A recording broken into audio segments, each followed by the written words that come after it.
Yo, what's going on, people? We need to get right into it. Welcome back to Football Therapy with me, your host, Jan. I hope you're doing well, mate. I really do hope that. Welcome back to Chelsea News. There's so much stuff to get into today. Huge updates from transfer guru, big Fabrizio Romano, and this, the day of my daughter's wedding. For those of you who understand the reference. No, closing in at the end of the transfer window. Aubameyang, Frenkie de Jong, players not leaving, maybe leaving. An extraordinary story coming out of Football Insider regarding Chelsea's part exchange cash offer for Anthony Gordon. Incroyable mental scenes, ladies and gentlemen. We're going to talk about all of that, so thank you for joining me today. Please do drop a like, it means a lot. Click up a button, that's all it takes, and it's a little way of saying, hey Jan, I like you. You're welcome to subscribe if you're new, or indeed a returning viewer and you're yet to subscribe. So do subscribe if you want to, and should you choose to do so, hit the sweet, sweet bell, baby. Right, updates from Fabrizio Romano first, because he is a reliable source of transfer information. First of all, big Trevor Chalobah, who, by the way, played very well yesterday in the Premier League against Leeds. Went under the radar a little bit, but I thought he was very good. Did talk about it on my match review yesterday, my post-match presser.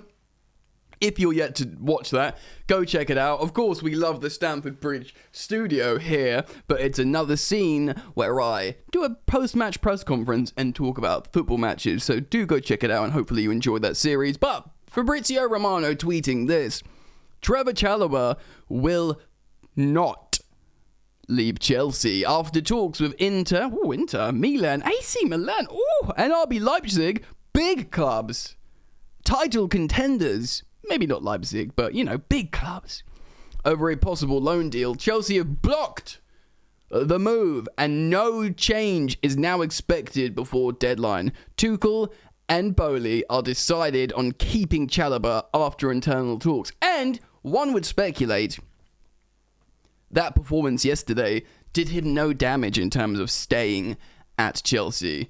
He played on the other side of a back three, didn't he? He played on left centre-back instead of what he usually does at right centre-back. So he showed and demonstrated versatility there. And if there's one thing we know about Big Tommy Tuchel is he loves a versatile player. A positionally versatile player, you're in his good books, mate.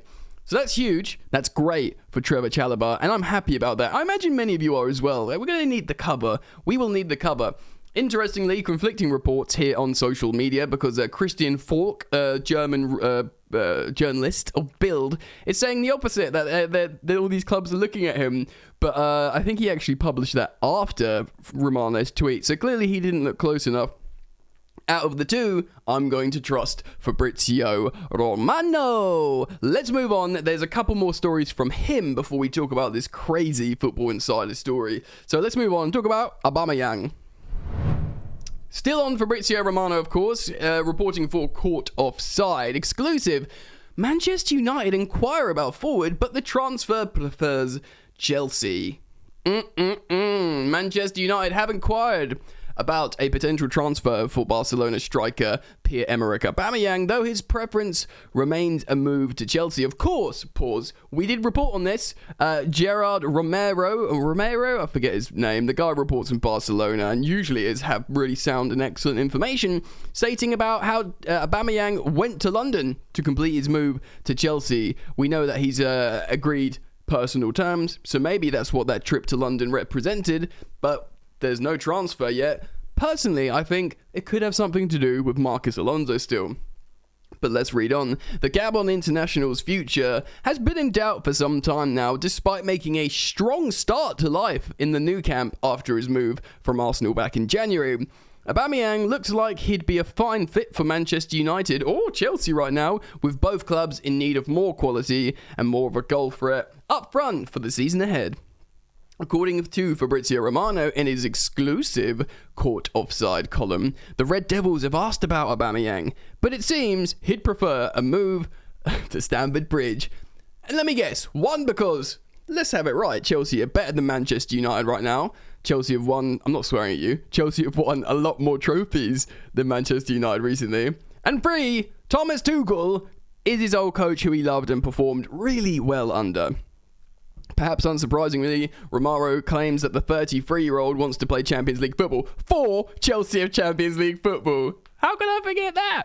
Especially when you're 33. You're no messing about. You know, your final chances to play in the Champions League. You don't want to mess around at that age, you know.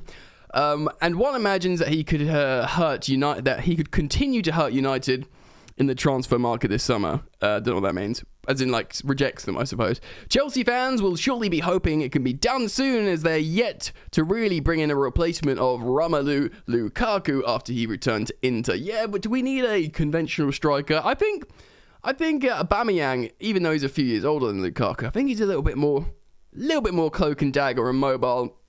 Yes, Lukaku's good in transition, but, you know, you probably can count on Aubameyang to sort of float around a little bit more.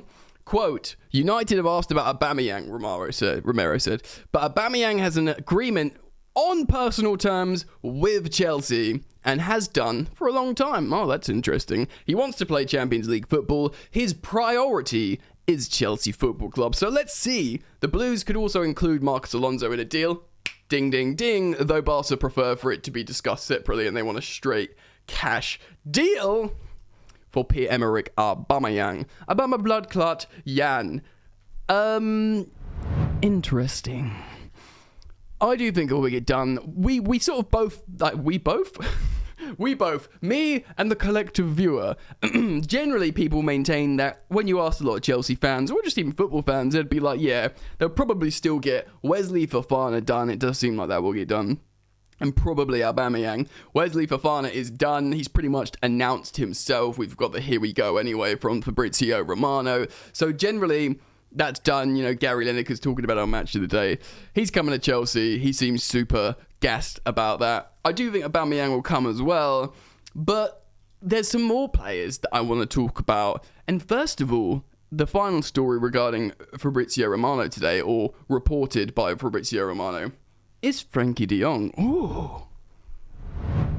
Again, sourcing caught offside, another exclusive. Fabrizio Romano's verdict on Frenkie de Jong potentially joining Liverpool or Chelsea. Well, Liverpool are desperate for a midfielder. They might have slapped up Bournemouth 9-0. And yes, my heart goes out to all of you who are like me and captained Mohamed Salah for this game week. They're playing Bournemouth. It's Salah. He'll score. Oh, look. Wow, I can look at the scores. What? 9-0. Liverpool scored 9. Oh, that's got to be at least a hat-trick for Salah and a couple assists to boot. 18 goal involvements available on the table. 0.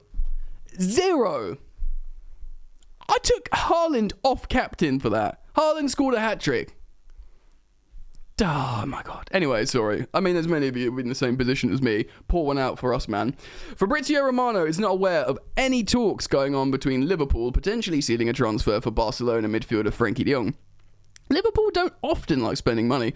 That's me saying that, not in the article. The Netherlands international continues to be the subject of much speculation this summer, with just a few days left in the transfer window, with his exclusive caught offside column via Substack behind a paywall. Romano provided his latest update on the de Jong situation, seemingly ruling out Liverpool for the time being, but suggesting that Chelsea could still be an option.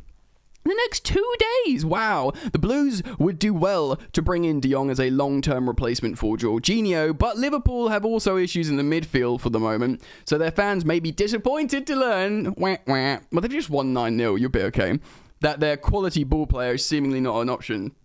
Discussing the de Jong situation, Romano said this, quote, "So far I have no news on de Jong and Liverpool. There's no negotiation in progress, and as things stand, I've been repeating since July that nothing will change if Frenkie does not change his mind, that is to stay at Barca. Liverpool's salary structure also means it's not an easy deal."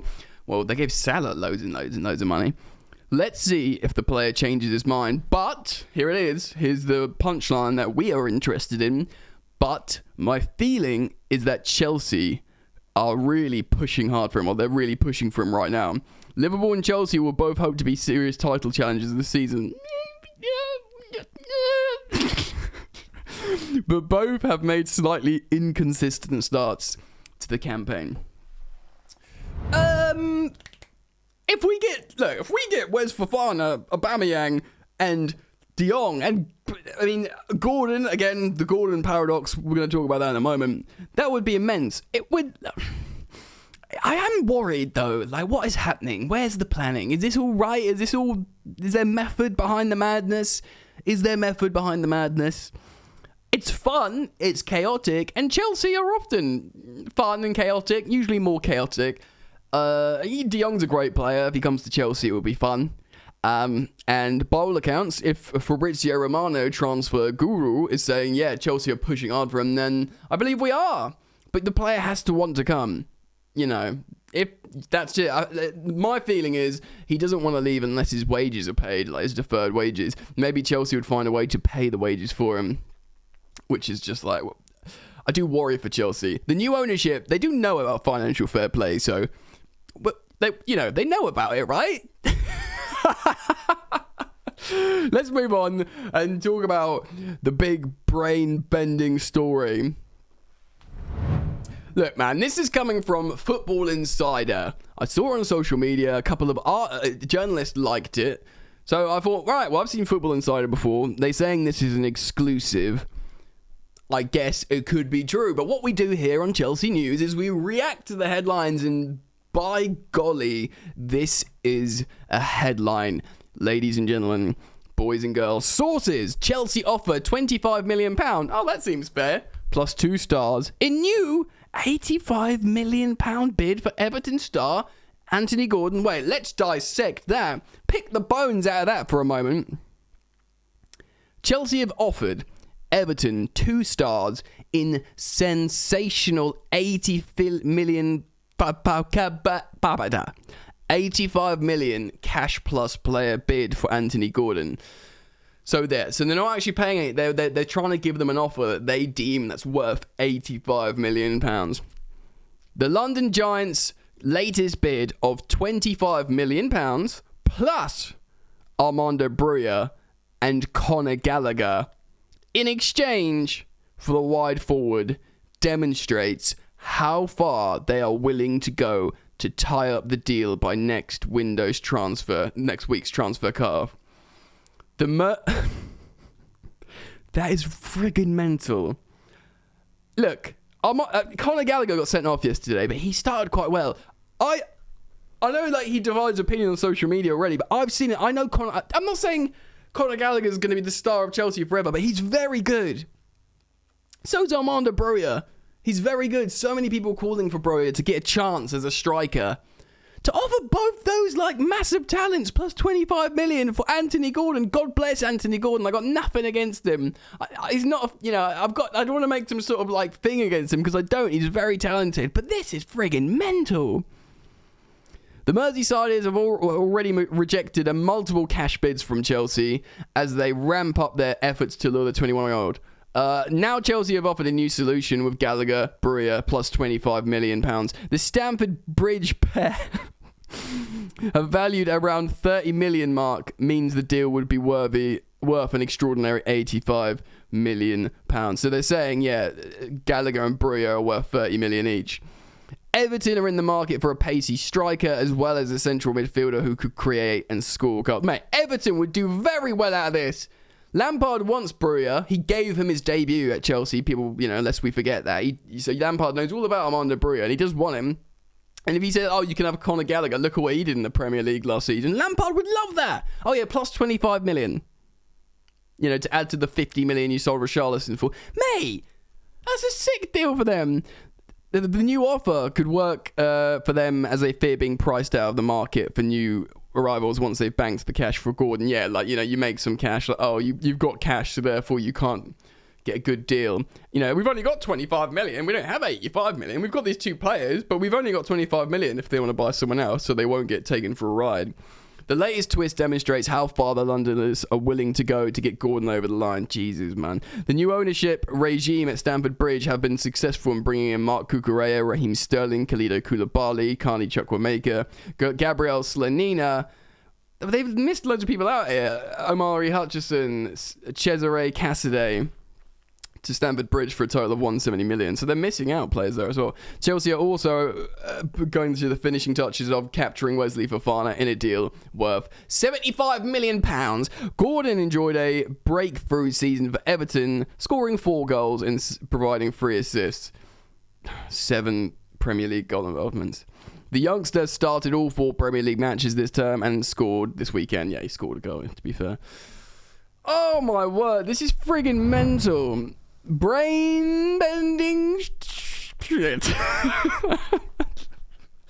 Brain-melting stuff.